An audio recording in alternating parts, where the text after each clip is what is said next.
Dan kita masih melanjutkan kajian dari kitab Fathul Qaribil Mujib Syarah Matan Ghayah wa Taqrib yang ditulis oleh Al-Imam Muhammad bin Al-Qasim Al-Ghazi Asy-Syafi'i rahimahullah ta'ala, yang mana kitab ini adalah kitab fikih yang berlandaskan dari mazhab Syafi'i. Dan pada pertemuan yang sebelumnya kita sudah memasuki pembahasan yang terakhir dari termasuk pembahasan akhir dari fikih salat, yaitu tentang perawatan jenazah. Dan pada pertemuan yang sebelumnya kita sudah membaca sebagian daripada perawatan jenazah ini, diantaranya apa saja yang diperlukan dalam perawatan jenazah. Intinya bahwasanya perawatan jenazah ada 4 yang hukumnya fardu kifayah, yaitu memandikan, kemudian mengkafani, kemudian sholati, kemudian menguburkan. Kemudian di situ ada rincian-rincian yang disampaikan oleh penulis di sini, dan kita sudah jelaskan pada pertemuan yang sebelumnya. Dan insyaallah pada kesempatan malam hari ini kita melanjutkan apa yang ditulis oleh Imam Ibnu Qasim Al-Ghazi dalam kitabnya Fathul Qarib dalam pembahasan perawatan jenazah. Di sini beliau mulai membahas pembahasan tentang memandikan jenazah. Maka di sini beliau mengatakan Bismillahirrahmanirrahim. Qala al-musannif rahimahullah ta'ala wa nafa'ana bil ilmi fid dunya wal akhirah wa dakhalahu fasiya jannatihi wa taghammadahu bi rahmatihi Allahumma amin. Wa yuksalul mayyitu witran thalathan aw khamsan aw aktsara min dzalika. Wa yakunu fi awwali waslihi sidrun ay yusanu an yasta'ina al-ghasilu fil ghaslatil ula min ghasalatil mayyiti bi sidrin aw khitmin aw khitmiyin yakunu fi akhiri ghaslil mayyiti ghairil muhrimi syai'un qalilun min kafur bihaitsu la yughayyirul ma'a. Maka di sini beliau menyebutkan tentang tata cara memandikan jenazah. Perlu kita tambahi penjelasan, di antara yang diwajibkan ketika ada saudara kita, saudara muslim kita meninggal adalah memandikan jenazahnya. Dan memandikan jenazah ini ada 2 cara. Ada cara yang paling sempurna dan ada cara minimal, batas minimal. Adapun cara yang paling sempurna, maka sebelum kita memasuki apa yang ditulis oleh musannif di sini kita tahu. Maka cara yang paling sempurna dalam mandikan jenazah, yang pertama, hendaknya jenazah itu diletakkan pada tempat yang agak tinggi daripada lantai atau tanah. Bisa diletakkan di ranjang atau yang semacamnya, tempat memandikan jenazah. Kemudian auratnya tetap ditutup dengan tetap menutup auratnya. Maka kalau laki-laki di antara pusar sampai lutut itu ditutup dengan semacam kain atau yang mewakilinya. Itu di luar dari batas tempat memandikan. Jadi orang yang memandikan pun tidak melihat kepada aurat si mayit itu. Orang yang memandikan pun tidak melihat kepada aurat si mayit. Kalau misalkan jenazahnya wanita, maka ditutupi karena yang memandikan sama wanita, ditutupi dari mungkin dari tubuh bagian atasnya, dari dadanya, mungkin sampai ke lututnya, atau ke betisnya. Jadi ditutupi supaya aurat wanita tersebut tidak terlihat. Itu yang pertama. Kemudian yang kedua, dibersihkan isi daripada perut mayit tersebut. Isi daripada perut mayit tersebut. Caranya adalah dengan ditekan secara halus perutnya dari atas ke bawah. Dari atas ke bawah. Orang Jawa ngarani dipuluruti. Jadi ditekan dengan lembut supaya kotoran-kotoran yang berada di dalam perutnya itu keluar melalui farjinya, melalui farjinya. Kemudian setelah itu dibersihkan. Apabila ada kotoran yang keluar, maka dibersihkan farjinya, ya kemaluan dan juga duburnya, maka ini dibersihkan. Kemudian yang ketiga adalah mewudukan mayit. Ya, mewudukan mayit yang dimaksud adalah membasuh anggota-anggota tubuh seperti wudu. Ya, membasuh anggota-anggota tubuh seperti wudu. Ya, makanya dimulai ya dengan ya, membersihkan mulut, membersihkan hidungnya. Ya, sebelumnya kedua telapak tangannya ya disela-selai, kemudian dibersihkan mulut hidungnya, ya, kemudian wajahnya dibersihkan dan seterusnya sampai kaki. Ya. Hal ini dilandasi sebagaimana sabda Nabi Shallallahu Alaihi Wasallam kepada Ummu Atiyah, yang mana Ummu Atiyah ketika itu termasuk kelompok wanita yang memandikan jenazah putri Nabi Shallallahu Alaihi Wasallam. Maka Nabi Shallallahu Alaihi Wasallam mengatakan kepada para wanita yang memandikan jenazah putrinya, ibda'na bimayaminiha, mulailah dari bagian tubuh kanannya, wa mawadhi'il wudu'i minha, dan juga tempat-tempat wudu atau anggota-anggota wudu. Kemudian setelah selesai diwudukan, dibasuh bagian kepalanya, ya, sambil disela-sela supaya apa? Air itu meresap sampai ke pangkal rambutnya. Kemudian yang kelima, ya, diguyur seluruh tubuh yang bagian kanan yang depan terlebih dahulu. Diguyur tubuh bagian kanan yang depan, kemudian setelah itu bagian belakang. Setelah kanan selesai, depan dan belakang, kemudian pindah yang bagian kiri. Yang depan, kemudian yang belakang. Ya. Baik. Nah, ini dianggap satu dan disunahkan diulangi 3 kali. Ya. Maka ini tata cara yang paling afdal. Tata cara yang paling afdal. Semua yang sudah disebutkan tadi itu masih dianggap sebagai satu amaliyah. Ya. Dan dianjurkan untuk mengulanginya 3 kali. Ya. Baik. Oleh karenanya ini yang dimaksud oleh musannif di sini, ya. Wa yaksilu, beliau mengatakan qala wa yaksilul mayit, dan memandikan mayit witron secara witir. Berapa witir itu? Salasan, 3 kali, au khamsan, atau 5 kali, au aktsara min dzalik, atau lebih dari itu. Ya. Maknanya adalah ya tadi, berarti 1 kali amaliyah tadi itu diulangi 3 kali atau diulangi 5 kali, tergantung kebutuhan, ya. Tergantung kebutuhan daripada jenazah tersebut, ya. Kemudian beliau jelaskan wa yakunu fi awwali ghaslihi, maka untuk basuhan yang pertama atau untuk proses mandi yang pertama, sidrun, ya, menggunakan semacam bidara. Ayusanu, yaitu dianjurkan an yasta'inal ghasilu, bagi orang memandikan fil ghaslatil ula, pada mandi yang pertama, min ghasalatil mayyiti, dari mandi-mandi mayit itu, bisadrin au khitmiyin, ya, dengan bidara, ya, dengan bidara atau khitmi, ya. Khitmi ini sejenis daun-daunan juga, ya, enggak ada di kita. Sejenis daun-daunan yang biasa di zaman dulu digunakan untuk membersihkan badan. Ya, zaman dahulu digunakan untuk membersihkan badan. Nah, kalau misalkan nggak ada bidara misalkan, ya, apakah boleh diganti dengan yang lain yang bisa membersihkan badan? Para fuqaha membolehkan, tidak ada masalah. Misalkan diganti dengan sabun, ya, nggak ada masalah, ya, diganti dengan sabun.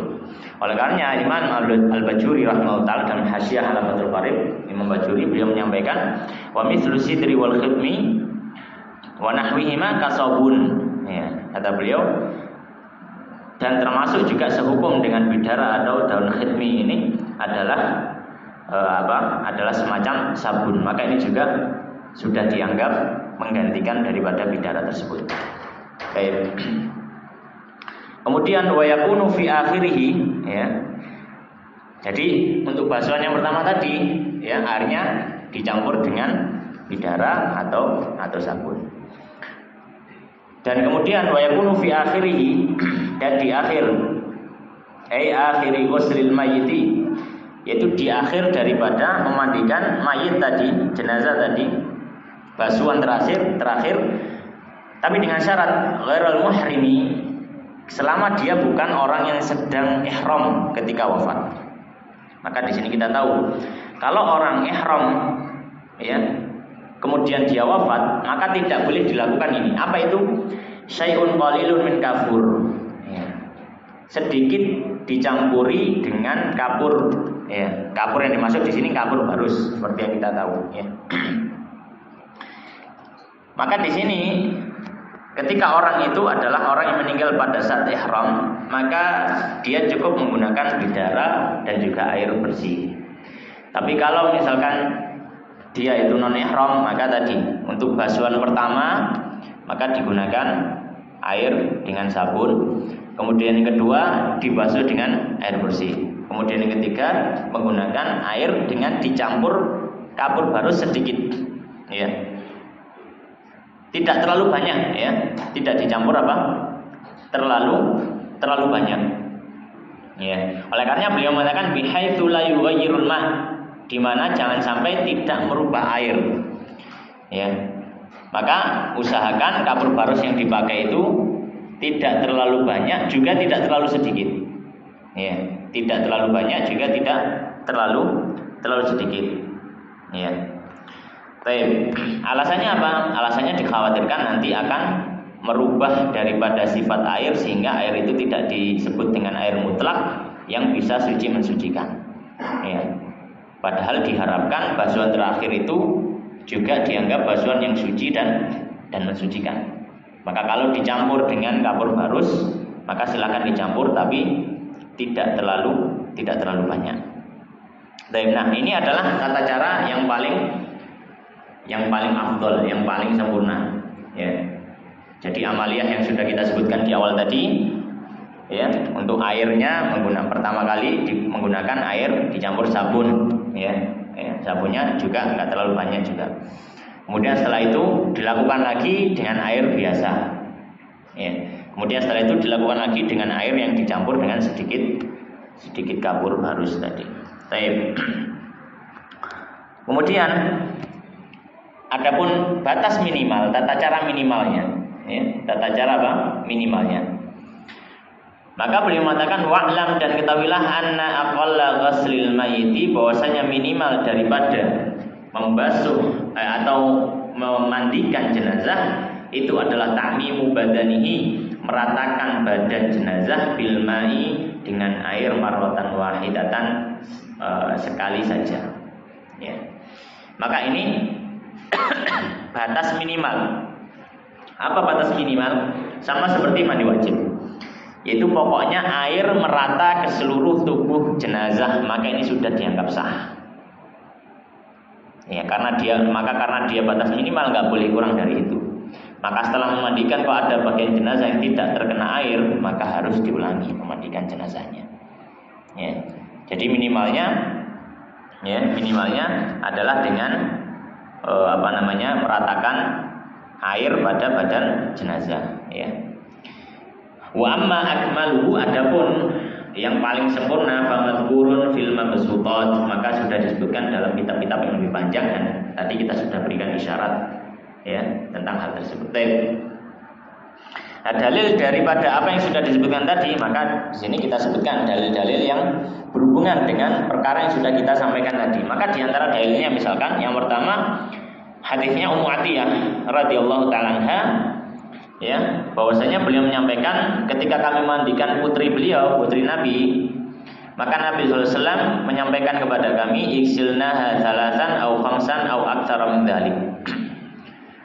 Ya, mandikanlah dia sebanyak 3 kali atau 5 kali atau lebih dari itu. Bima'in wasidrin, dengan air dan juga bidara. Waj'alna fil akhirati kafura, dan letakkan pada basuhan terakhir kafur, yaitu kapur barus.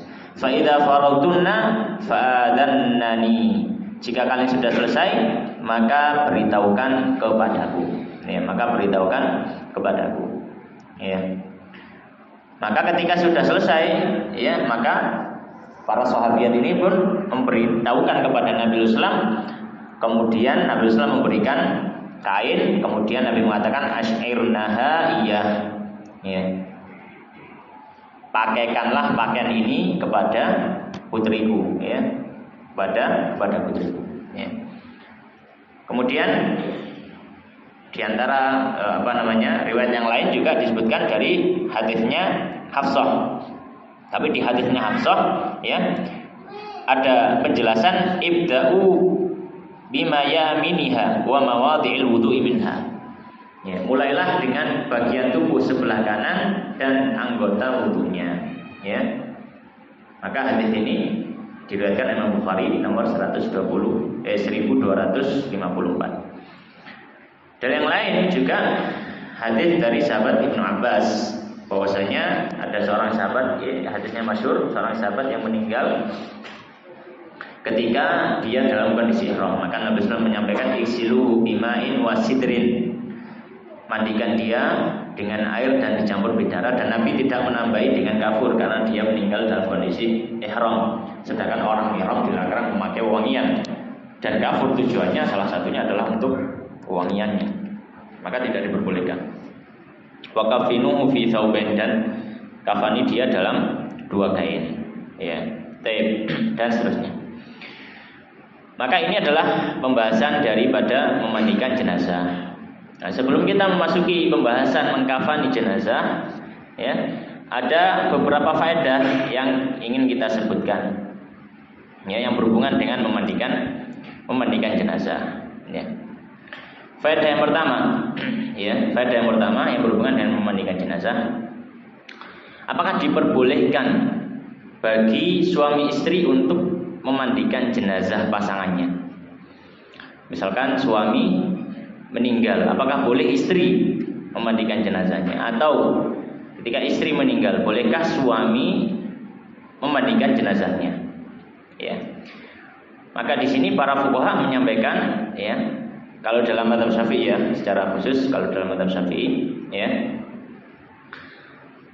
jika istri yang meninggal, maka diperbolehkan bagi suami untuk memandikannya, dan ini disepakati oleh para ulama Syafi'iyah.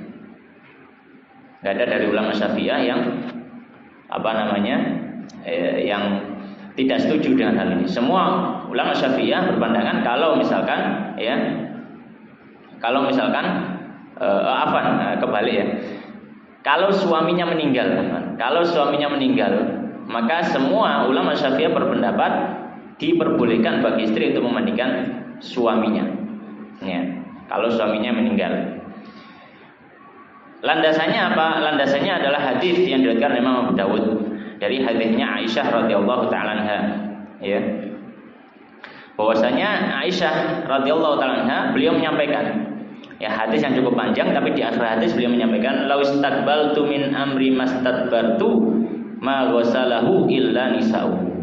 Kata Sayyidah Aisyah, ya, seandainya masa lalu itu bisa terulang gitu, ya, gampangannya gitu. Seandainya masa lalu itu bisa terulang, kata Sayyidah Aisyah, tidaklah memandikan jenazah Nabi kecuali istri-istrinya. Ya, dalam artian yang akan memandikan jenazah Nabi, ya, istri-istrinya. Oleh karenanya para fuqaha Syafi'iyah berlandaskan dengan hadis ini berpendapat kalau suami yang meninggal sepakat semuanya bahwasanya boleh bagi istri untuk memandikan jenazah suaminya. Ya, boleh bagi istri untuk memandikan jenazah suaminya. Jika sebaliknya, ya, apabila yang meninggal adalah istrinya, apakah boleh suami memandikan jenazah istrinya? Maka di sini sebagian ulama ada yang melarang, ya, tapi kebanyakan ulama membolehkan, ya, membolehkan. Alasannya apa? Alasan dikiaskan kepada hadisnya Sayyidah Aisyah. Ya, alasannya dikiaskan. Nah, ta'lilnya apa? Ilahnya apa sehingga bisa dikiaskan? Ya, karena sama-sama pasangan.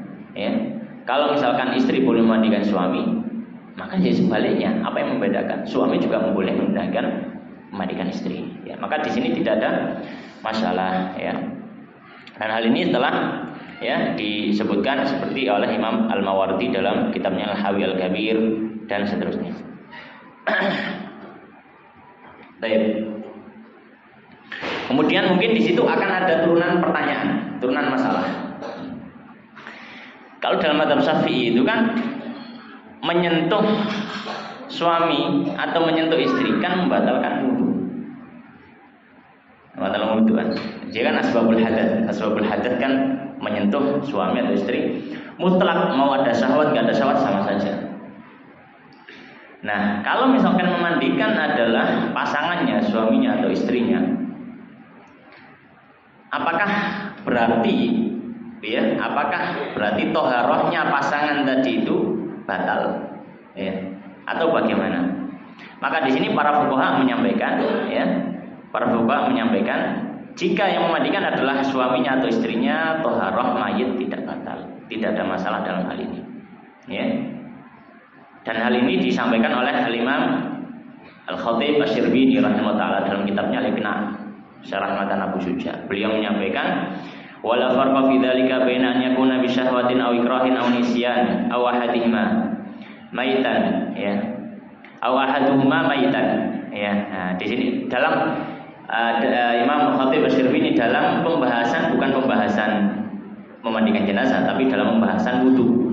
Itu. Jadi kalau lihat di kitab itu dicari di pembahasan selanjutnya nggak ada, ketemunya di bab wudu. Gitu. Beliau singgung masalah ini. Beliau menyampaikan maka membatalkan wudu bersentuhan suami istri ini mutlak, mau ada syahwat nggak ada syahwat, mau terpaksa nggak terpaksa, lupa atau ingat, semuanya membatalkan wudu.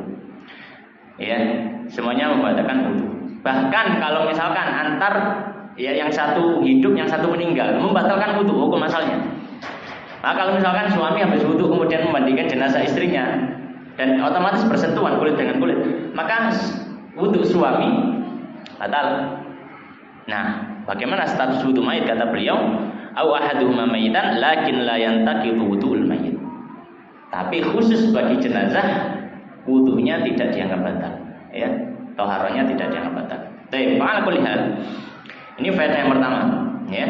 Faedah yang pertama. Kemudian faedah yang kedua, para fuqaha menyampaikan seandainya mayit itu meninggal, ya, mayit itu meninggal dalam kondisi tercebur di dalam air, misalkan di sungai ada yang semisalnya, ya, itu kan dia sudah basah, seluruh tubuhnya basah. Apakah ini sudah dianggap sebagai memandikan atau tidak? Maka para fuqaha menyampaikan, kalau seandainya ada jenazah, ya ada jenazah yang dia sudah basah tanpa tindakan dari manusia, dia sudah basah jadi mutlak, ya, dia basah tanpa tindakan dari manusia, maka para fuqaha menyampaikan dia tetap wajib untuk dimandikan, ya, dia tetap wajib untuk dimandikan. Bahkan Al-Imam Al-Bajuri rahimahullah taala beliau sampai menyampaikan, meskipun yang mandikan malaikat, tapi selama manusia nggak mandikan, dia tetap wajib dimandikan manusia. Bahkan Imam Bajuri juga mengatakan, seandainya orang-orang lihat ada malaikat mandikan jenazah itu, selama tidak ada orang manusia yang memandikan jenazahnya, maka dia dianggap belum dimandikan. Oleh karena harus tetap dimandikan. Ya. Kenapa? Karena alasannya yang disampaikan Imam Bajuri, karena memandikan jenazah itu adalah unsur ubudiyah bagi kita, bagi manusia. Ya. Kalau tidak kita mandikan, maka unsur ubudiyah ini nggak ada, karena dia mungkin basah karena unsur yang lain. Maka ini tidak dianggap, masih belum dianggap. Ya. Itu yang disampaikan oleh Al-Imam Al-Bajuri. Jadi kalau misalkan jenazah itu ya sudah basah semua, bukan karena perilaku manusia, perbuatan manusia, maka ini masih belum dianggap dan harus dimandikan lagi. Kemudian masalah yang ketiga, yang terakhir. Pada yang ketiga, jika sesudah memandikan jenazah kemudian keluar najis. Ya. Jika sudah memandikan jenazah kemudian keluar najis, ya. Dan ini sering terjadi. Maka para fuqaha menyampaikan, intinya jika setelah memandikan jenazah kemudian keluar najis, maka cukup dibersihkan najisnya dan tempat keluarnya, tidak perlu diulangi memandikan. Tidak perlu diulangi apa? Memandikan. Ya, dan ini disampaikan seperti disampaikan oleh Imam An-Nawawi rahimahullah taala dalam kitabnya Al-Majmu' Syarh Muhadzab. Ya, beliau sampaikan yang intinya adalah ketika jenazah itu mengeluarkan najis, ya, mengeluarkan najis, ya. Baik najis itu ya keluar dari kubul atau dubur atau keluar dari tempat yang lain, maka selama sudah dimandikan ya, maka tidak wajib untuk mengulangi memandikannya ya. Tidak wajib untuk mengulangi dalam memandikannya. Terus apa yang dilakukan? Cukup dibersihkan saja ya najis tersebut dari badannya dan dari tempat keluarnya. Ya. Ini jika tidak menyulitkan, karena mungkin mohon maaf ada beberapa kasus yang mungkin jenazah itu terus mengeluarkan najis, ya, sampai berulang kali. Maka di sini kalau misalkan memang sudah sampai derajat ini menyulitkan para perawat jenazah, maka diperbolehkan untuk dimakamkan dalam kondisi seadanya, sebisanya. Karena memang sudah menyulitkan. Misalkan sampai 10 kali misalkan, ini kan sudah menyulitkan, malah nggak dikubur-kubur. Ya. Maka di sini dia dikuburkan dalam kondisi seadanya. Maka itu beberapa faedah berhubungan dengan memandikan jenazah. Kemudian berikutnya beliau membahas tentang mengkafani. Ya, beliau membahas tentang mengkafani jenazah. Maka beliau mengatakan qala al-musannif rahimahullah taala wa yukaffanul mayyitu, dan dikafani jenazah dzakaran kana, baik dia laki-laki au unsa atau perempuan, balighon ya, baik dia balik ya, balighon kana, baik dia balik, aula atau belum balik, fi thalathati athwabin biyudin, dalam 3 pakaian yang berwarna putih. Maksudnya 3 pakaian, 3 kain yang berwarna putih. Baik. Maka perlu kita jelaskan dalam masalah mengkafani jenazah, ya, dalam masalah mengkafani jenazah. Maka kafan jenazah ini ada yang paling afdol, yang paling sempurna, ada yang batas minimal, sama seperti memandikan. Ada yang paling afdol, ya, paling sempurna, dan ada batas minimal. Maka di sini beliau akan sebutkan yang paling afdol terlebih dahulu. Maka yang paling afdol dilihat jenazah itu laki-laki atau perempuan. Ya, yang paling afdol jika jenazah itu laki-laki, kata beliau fi thalathati athwabin biyud, dalam 3 lembar kain. Ya.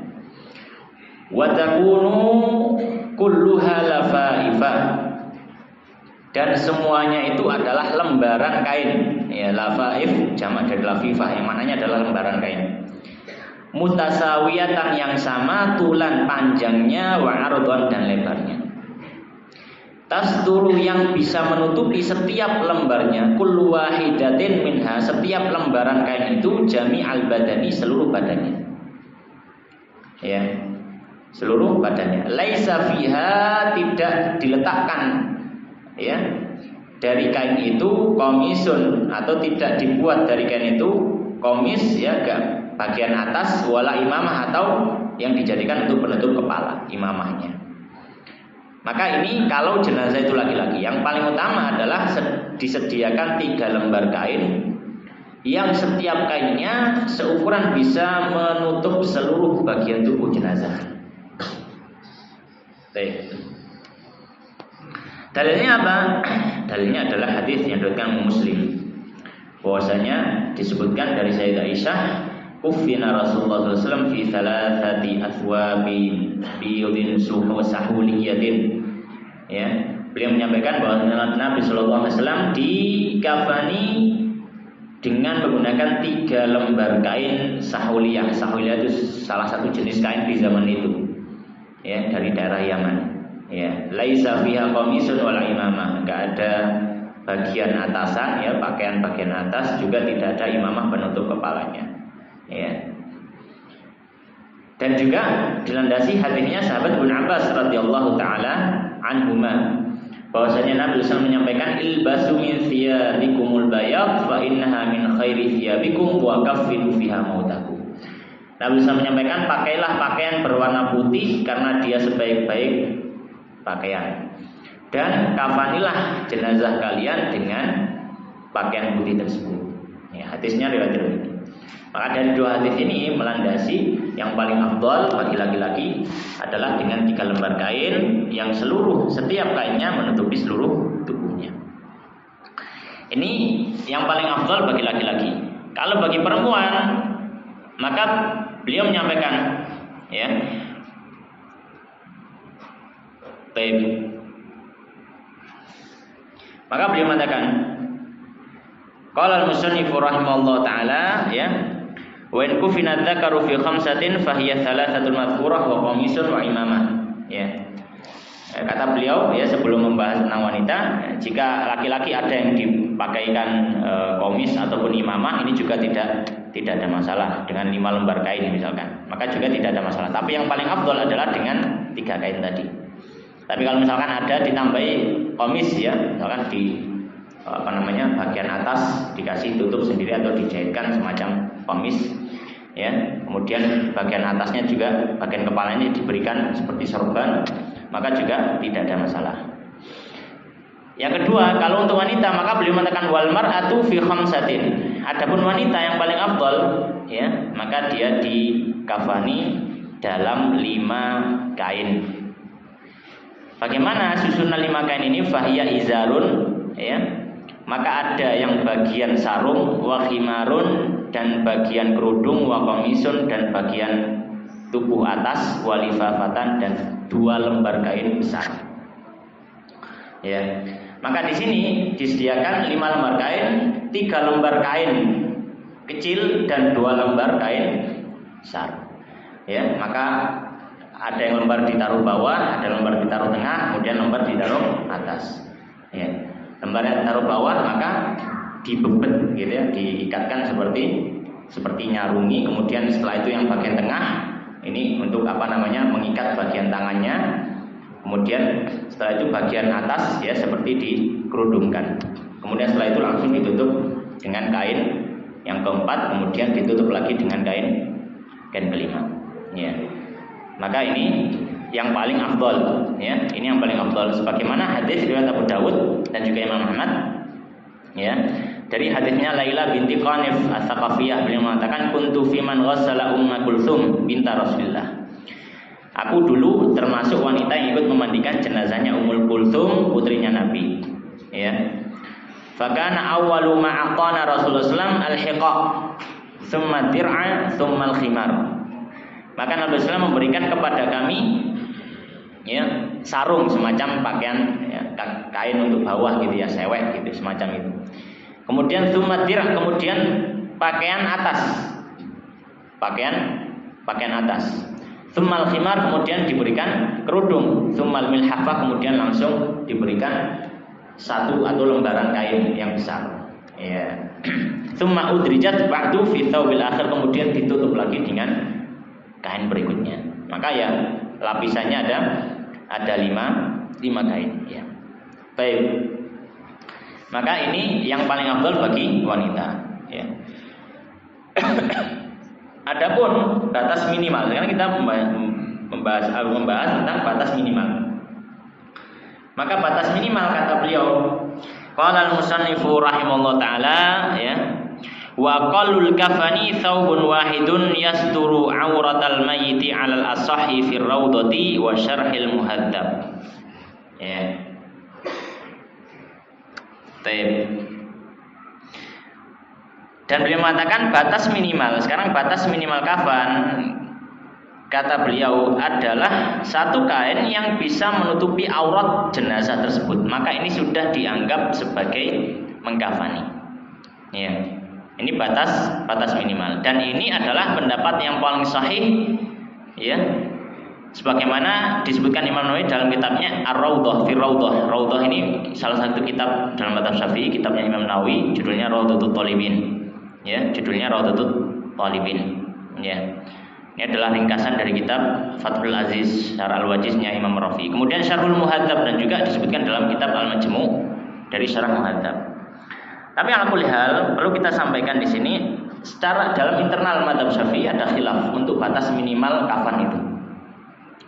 Sebagian ulama berpendapat batas minimal kafan itu adalah kain yang bisa menutup aurat itu cukup. Ya, itu cukup. Tapi sebagian ulama yang lain dalam mazhab Syafi'i menyampaikan enggak. Ya, harus menutup seluruh tubuh. Itu minimal. Baru jadi apa? Jadi minimal, ya. Maka di sini ada khilaf di antara para fuqaha, ya. Adapun kalau Imam Al-Bajuri, beliau menguatkan pendapat yang kedua bahwasanya batas minimal adalah kafan itu minimal harus menutup seluruh tubuh. Sebagian ulama mengatakan enggak, kafan itu yang penting bisa menutup aurat. Ya. Sebagian tubuh kelihatan itu tidak ada masalah. Ya. Wallahu taala alam, khilaf di sini dari para fuqaha. Tapi di sini tentu saja kalau misalkan ada, ini dalam kondisi yang sulit ya. Tapi kalau kondisi mudah maka hendaknya tetap melakukan yang terbaik bagi jenazah saudara kita. Kemudian beliau mengatakan wa yahtalifu bi dzikuratil mayyiti wa unusatihi, ya. Maka kalau batas minimalnya adalah bisa menutup aurat, maka kan ada perbedaan antara auratnya laki-laki dan aurat perempuan, ya. Wa yakunul kafanu min jinsiya. Maka di sini sudah selesai pembahasan tentang mengkafani. Di sini ada beberapa masalah yang berhubungan dengan kain kafan, ya. Ada beberapa masalah yang berhubungan dengan kain kafan. Di antara faedah yang pertama, kata beliau, wa yakunul kafanu min jinsi ma yalbasu syakhsu fi hayatihi. Dan kafan tersebut dipersyaratkan adalah dari kain yang boleh dipakai oleh jenazah pada saat itu. Maka di sini kalau misalkan kain yang dipakai untuk kafan bagi jenazah itu tidak diperbolehkan bagi jenazah pada saat dia hidup, maka tidak sah dijadikan kain kafan. Contoh misalkan laki-laki dikafani dengan sutra, maka ini tidak diperbolehkan. Kenapa? Karena ketika hidup laki-laki tidak boleh memakai kain sutra. Tapi kalau misalkan wanita dikafani dengan kain sutra, para ulama mengatakan, ya, maka hal ini tetap sah, kafannya masih tetap dianggap, tapi hanya saja dimakruhkan, ya. Hanya saja apa? Dimakruhkan, ya. Hal ini sebagaimana bisa kita lihat dalam kitab Fathul Mu'in, ya. Fathul Mu'in ini kitab fikih Syafi'i yang biasa dipelajari juga setelah Fathul Qorib, ya kan. Fathul Qorib, Fathul Mu'in, Fathul Wahab, ya. Dalam Fathul Mu'in disebutkan fayajuzu harirun wa muzaffarun lil mar'ah was-sabi. Boleh kalau misalkan perempuan itu dipakaikan kain dari sutra atau kain yang diwarnai dengan zafaron bagi perempuan ataupun anak-anak yang belum balik. Karena ketika hidup mereka diperbolehkan. Tapi kata beliau ma'al karohati, tapi hal ini dimakruhkan. Hal ini apa? Dimakruhkan. Kenapa? Ya karena ya eman-eman, pegane larang gitu. Ya, daripada dibuat kain kafan ya dijual lagi saja, uangnya bisa buat yang lain. Kemudian juga disebutkan bahwasanya tidak harus kain kafan itu berwarna putih, karena warna putih dalam kain kafan itu adalah sunnah hukumnya. Maka misalkan dikafani kain warnanya hijau, apakah tetap sah? Boleh. Ya, dikafani warna kain hitam, kainnya yang warna hitam, maka tetap sah, tidak ada masalah. Ya, tapi yang afdol, yang utama dianjurkan, disunahkan adalah berwarna putih. Ya. Dan mungkin azan terlebih dahulu, kemudian setelah itu kita lanjutkan.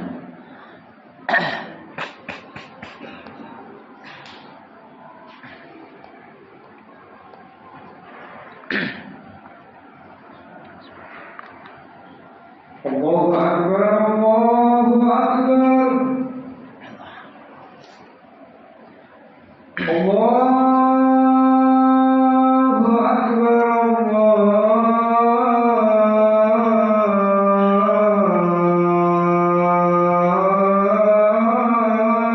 Akbar.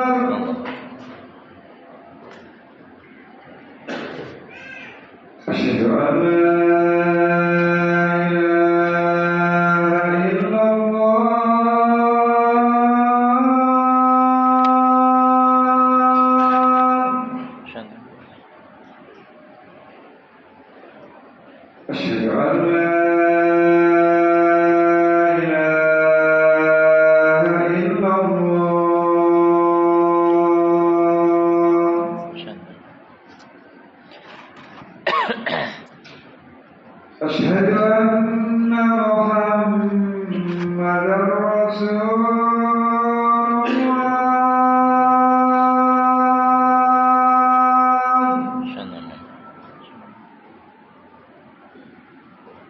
أشهد أن محمدا رسول الله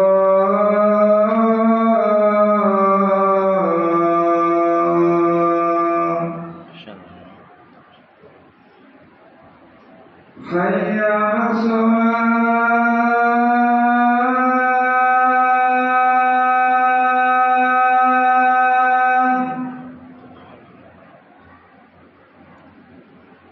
حي على الصلاة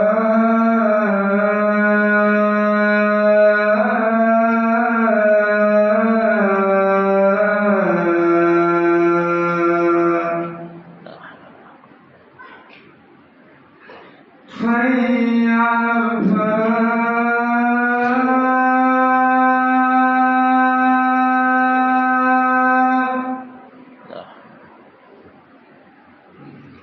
حي على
Baik, kemudian kita lanjutkan.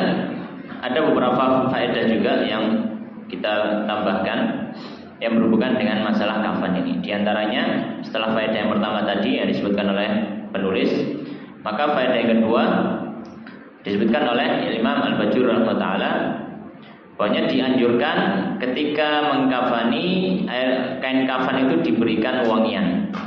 Maka ini hukumnya adalah sunnah, diberikan wangian. Dan sebagaimana disebutkan oleh Imam Al-Bujuri, beliau mengatakan an yudhar 'alal kafani wa 'alal mayyiti hanutun wa huwa naw'un min at-tib. Dianjurkan untuk diberikan baik pada kafannya atau di tubuh mayitnya juga tidak ada masalah, diberikan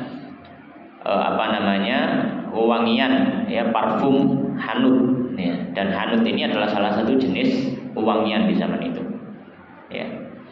Dan Al-Imam Abu Daud rahimahullah ta'ala, beliau dalam kitab sunannya, beliau sudah membuat sebuah bab, judulnya adalah Al-Misk lil Mayyiti, ya, minyak misik untuk mayit, ya. Maka di sini menjadi dalil, ya, bahwasanya disunahkan, dianjurkan untuk memberikan wangian pada mayit ataupun kafannya. Yang kedua, ya, disunahkan untuk mengikat daripada pocong mayit tersebut, ya. Disunahkan untuk mengikat daripada pocong mayit tersebut, ya. Kenapa? Karena dikhawatirkan, ya, kalau tidak diikat, kainnya akan lepas dan seterusnya. Kecuali kalau mayit itu adalah jenazah yang meninggal dalam kondisi ihram, ya. Kalau mayit itu jenazah yang meninggal dalam kondisi ihram, maka tidak diikat, ya. Kain kafannya tidak diikat. Karena pada dasarnya, ya, dalam masalah orang yang sedang ihram, termasuk hal yang tidak diperbolehkan adalah memakai pakaian-pakaian atau aksesoris yang mengikat pada tubuhnya, ya, yang membentuk lekuk tubuhnya. Maka ini tidak diperbolehkan, sebagaimana tidak diperbolehkan ketika hidup, demikian juga tidak diperbolehkan ketika meninggal. Baik.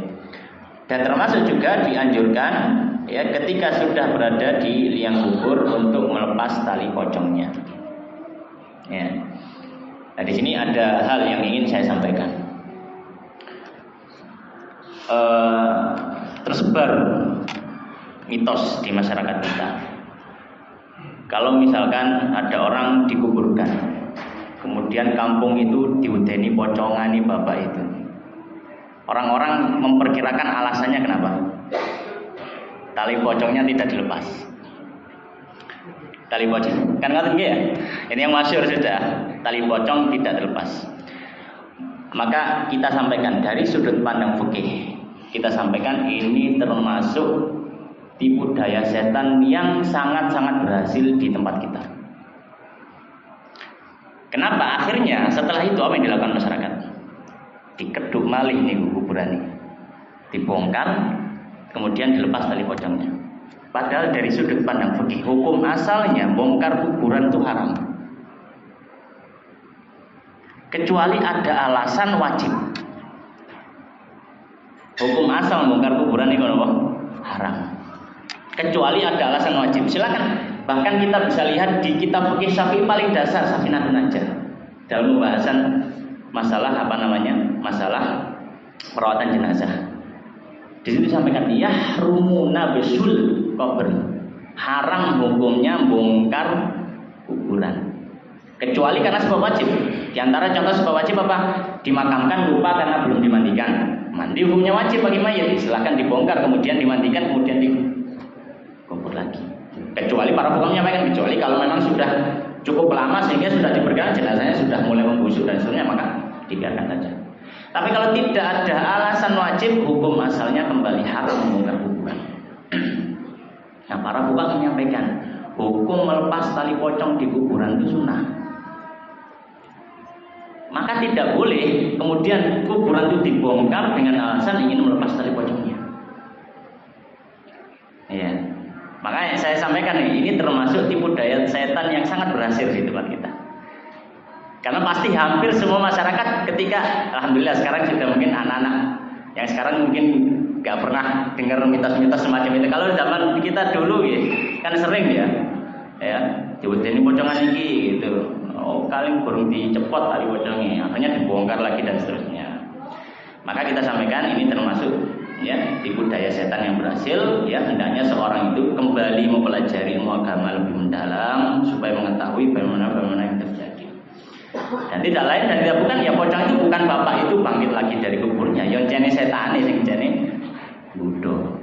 Ya, tujuannya ya itu tadi setan kan pasti mengarahkan pada hal yang tidak dibenar. Gitu. Tapi aku lihat sedikit tambahan faedah. Gitu ya. Kemudian faedah yang berikutnya, ya faedah yang berikutnya yang terakhir dalam masalah pembahasan kafan ini tentang masalah apa hukumnya mempersiapkan kafan. Ya, mungkin terjadi di sebagian orang, ya, saya tak mempersiapkan kafan saya, ya, bahkan mungkin dia sudah menyampaikan ke keluarganya, ya, nanti kalau saya meninggal kafani saya, kafani bisa nang lemari. Maka kita sampaikan hukum asalnya mempersiapkan kafan ini mubah, boleh-boleh saja, tidak ada masalah di sini. Hal ini ya bisa dilihat ya dalam hadis, misalkan Imam Bukhari meriwayatkan dalam kitab sahihnya. Ya, hadis nomor 1277. Ya. Beliau mengatakan anna imra'atan ja'atin Nabi sallam bi burdatin mansujatin fiha hasyatuha. Ya. Pokoknya ada suatu ketika suatu hari ada seorang wanita yang datang kepada Nabi sallallahu alaihi wasallam. Dia membawa kain burdah, ya kain burdah kain yang agak tebal gitu ya, pakaian yang agak tebal, ya, dan ada pinggiran-pinggiran kain yang ada hiasannya gitulah. Kemudian Nabi Islam menyampaikan, ya, atadruna mal burdah, tahukah kalian burdah ini? Qalu, maka para sahabat mengatakan syamlah, ya, maka Nabi Islam mengatakan na'am, iya betul. Qalat, kemudian wanita yang bawa burdah tadi mengatakan nasajtuha biyadi fajitu liyaksuwakaha. Wahai Nabi, saya datang sengaja membawa kain ini, tujuannya saya berikan kepada engkau supaya engkau pakai. Fa akhadha Nabi sallallahu alaihi wasallam, ya. muhtajan ilaiha, maka Nabi Islam mengambilnya, diterima oleh Nabi sallallahu alaihi wasallam. Fa kharaja ilaina wa innaha izaruhu. Kemudian Nabi suatu ketika hari yang lain beliau pakai itu sebagai kain bagian bawah, dibuat kain bagian bawahnya. Ya. Fa hassanaha fulanun. Kemudian ada orang sahabat Nabi yang lain itu yang melihat itu, oh, bagus sekali kainnya, ya, indah sekali, ya, dan juga sudah dipakai Nabi. Maka orang tadi pun mengatakan uksuniha ma'ahsanaha. Orang tadi mengatakan, wahai Nabi, bagus sekali kainmu ini, ya, seandainya engkau berikan kain itu padaku. Kata laki-laki tadi, sahabat Nabi. Faqala al-qaum, maka orang-orang pun mengatakan, ya, ma'ahsanta labisahan Nabi sallallahu muhtajan ilaiha tsumma sa'altahu wa 'alimta annahu la yarud.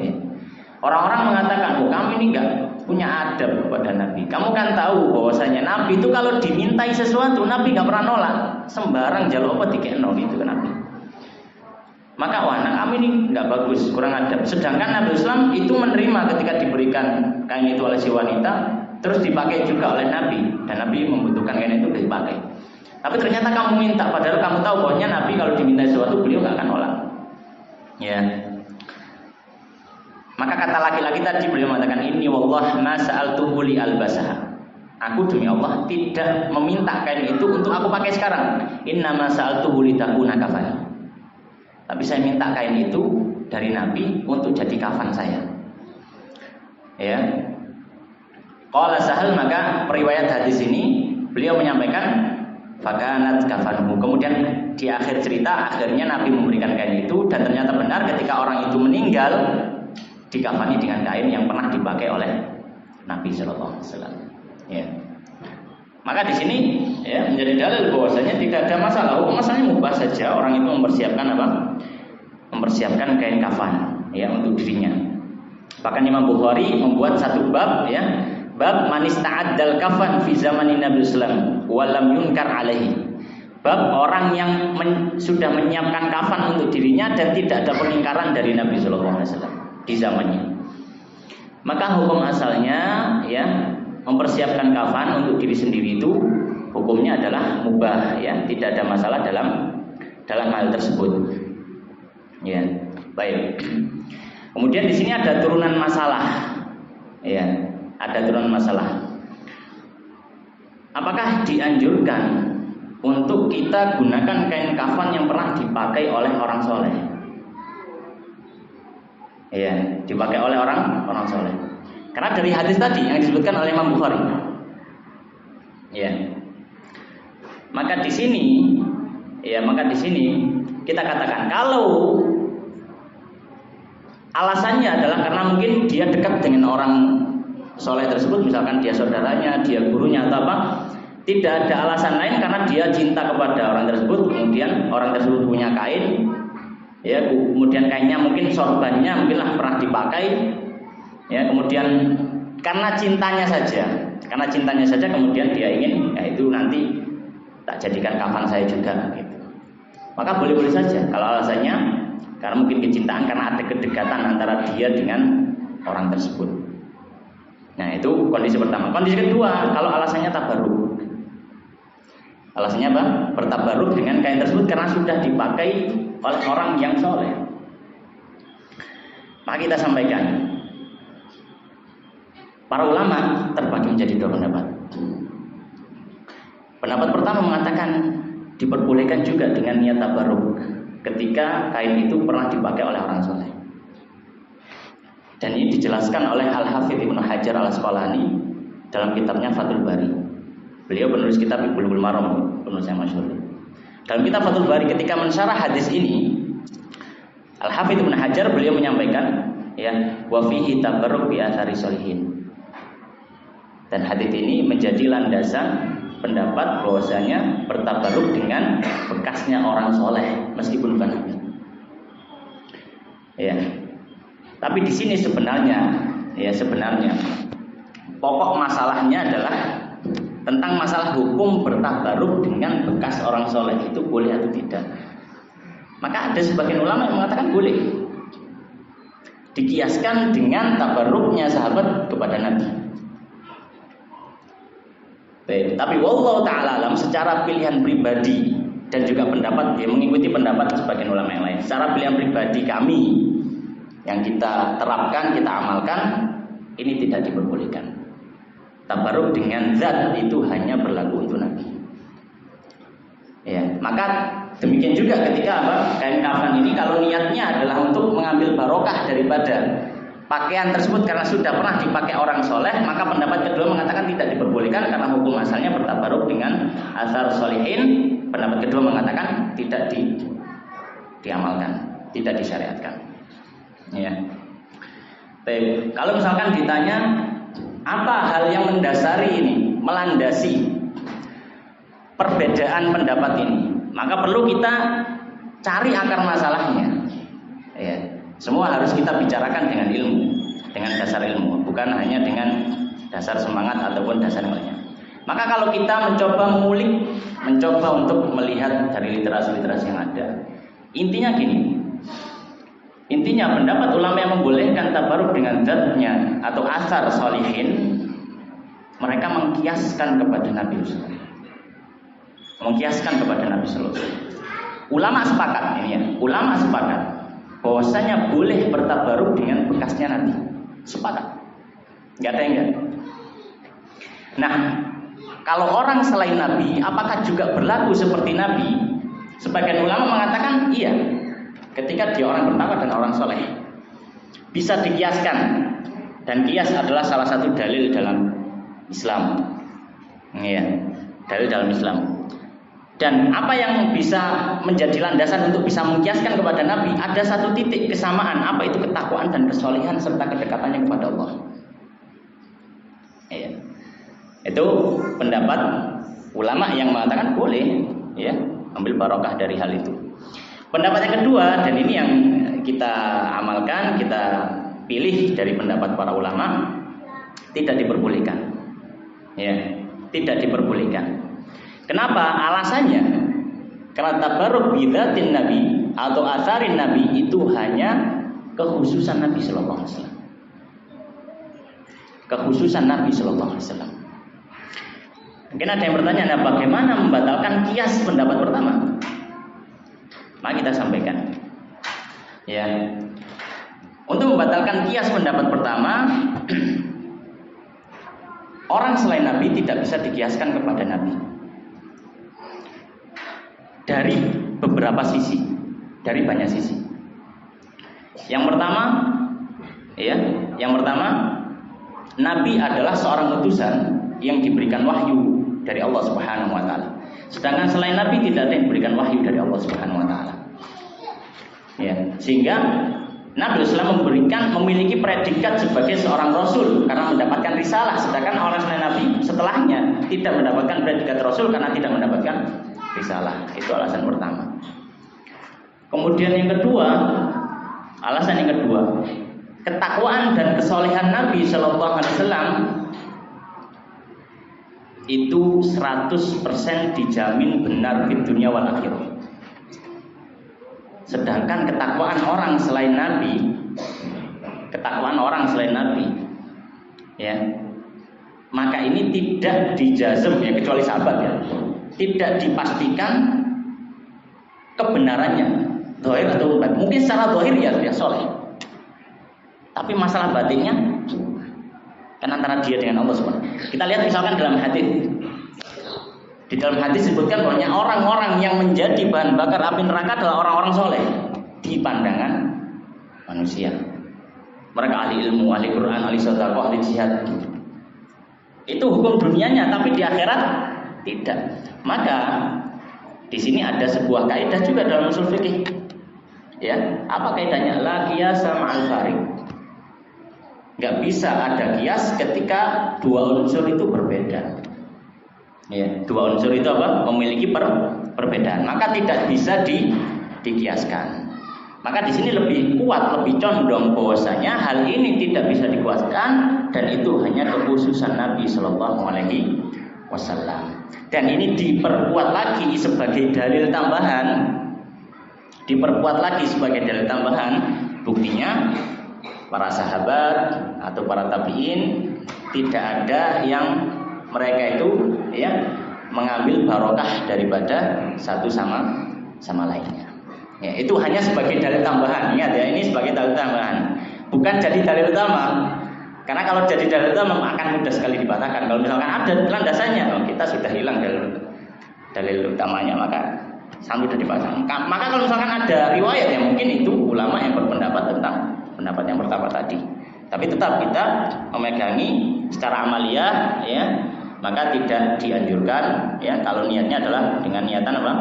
Tabarruk. Fa'ala kulli hal, ya, ini adalah sebuah ya dinamika keilmuan dalam Islam, ya. Tapi ada dua perbedaan tadi pendapat, tapi secara pribadi dan juga amaliyah dan juga yang kita pilih yaitu pendapat kedua menyatakan kalau misalkan dengan niatan tabarruk dari bekas orang soleh untuk dijadikan kain kafan, maka sebaiknya tidak dilakukan. Demikian Allah Ta'ala alam yang bisa kita bahas. Kalau pembahasan berikutnya kita masuk ke sholat jenazah. Wallahu ta'ala alam wa sallallahu wa sallim wa barik ala nabiyina Muhammadin wa ala alihi wa ashabihi ajma'in. Kita tutup dengan doa kafaratul majelis. Subhanakallahumma wa bihamdika asyhadu an la ilaha illa anta astaghfiruka wa atubu ilaik. Wa akhiru da'wana alhamdulillahi rabbil alamin. Wassalamualaikum warahmatullahi wabarakatuh.